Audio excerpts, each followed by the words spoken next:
Hello, it's me again, Simone Ritter, with Watercolor Simple, and we have worked on our value scale and we have tackled our three primary colors. We started with red rose deep, with yellow, Hansa yellow light, and our blue is a phthalo blue. The three primary colors, and any color of the rainbow we can mix from those three colors. And so that is our next step. How do we mix different colors than just those three? And we call them secondary colors. And secondary colors are when we use two of those three pigments to mix the value 5. And in my case, how about we start mixing yellow and blue? What do we get? Of course we get green. So I've started already a little pool here. I've picked up some of my yellow and I've picked up some of my blue, a nice clean blue and a nice clean yellow, and then I mix it together and out comes a beautiful sap green. And so I will start again, same idea, and now we get into the mixing. With secondary you will see you will need to mix more. Okay, so we do the same here, and as you see, the lighter colors we just dilute. We just add more water to our basic mix. When we go lower and we make the colors appear darker and deeper, we will add more pigment to it, and we will add all the three pigments that we have in our palette. So I just filled in number 5, 3, 1 and 0. What I do? Yes, again, brush goes in halfway, soaks up some extra water, stroke it off, dip the belly. Now that is my number 7 here.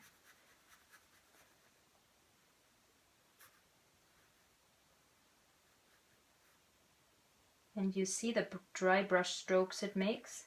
That means the paper is very thirsty and it will draw out, it would draw out actually more of this pigment water mix than what the brush is able to supply. So then you end up with these dry brush marks. So it means you just have to go over a couple times. I like dry brush marks. It gives an immediate and spontaneous look to your paintings later on. So, and here we go. Now, again, we dip it in halfway, stroke off, and see now that I didn't dip it dry, it's there we go. So.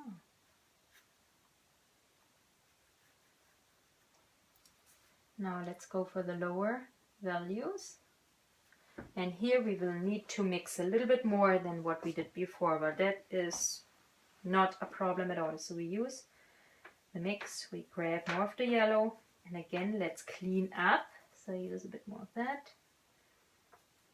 Now let's add a little bit of red.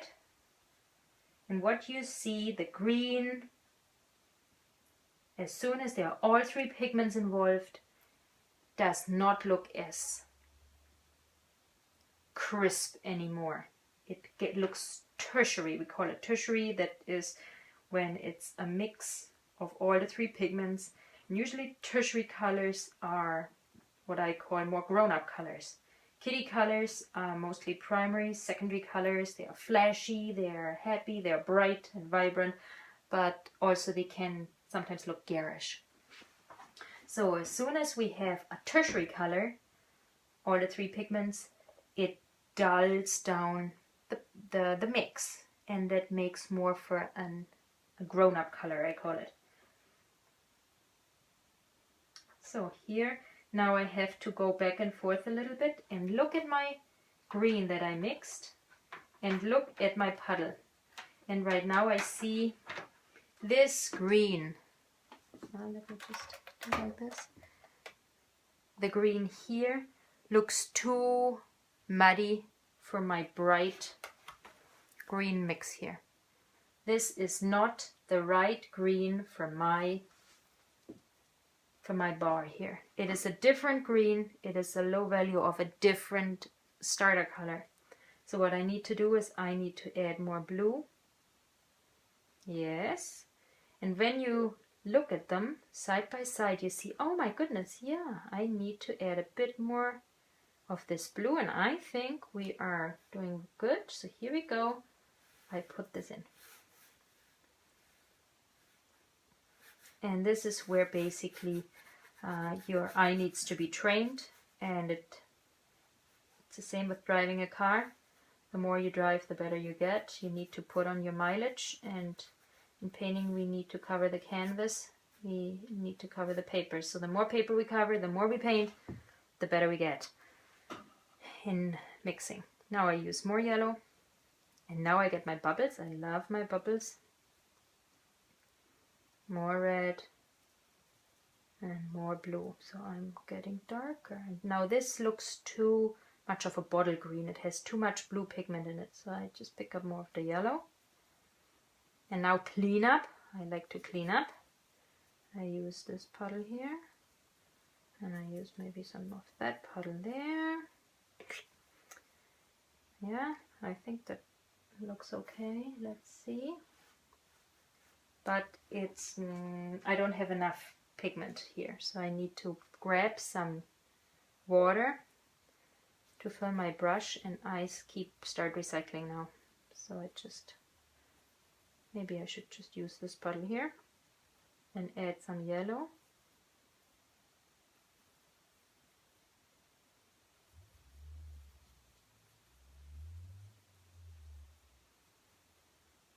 And so that's where the fun comes in. I love mixing color. I love mixing color, and that's what I do all day long. So if you don't love mixing color at this point, just keep with it. Eventually, when you get the hang of it, this is the fun part. So here we go. And then we fill it in.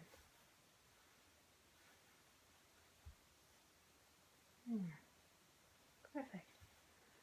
And now let's just fill in the very dark. And you see now I start picking up all my other wells here.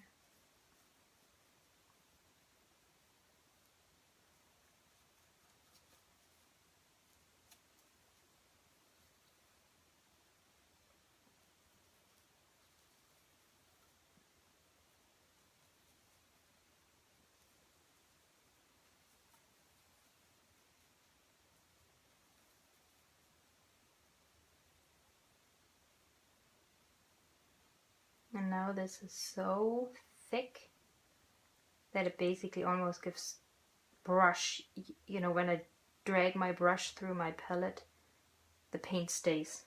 So I know it's a very thick mix. And then I put it on. I just kind of can't see it here.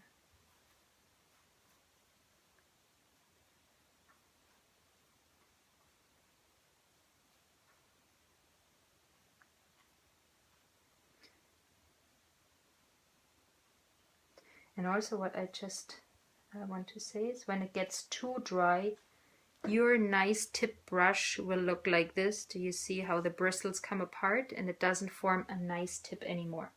That means that you are, that the belly doesn't have enough water in it to hold. But for me, it's fine right now. Here we go, green. And you see it's still shiny, that means it's still wet.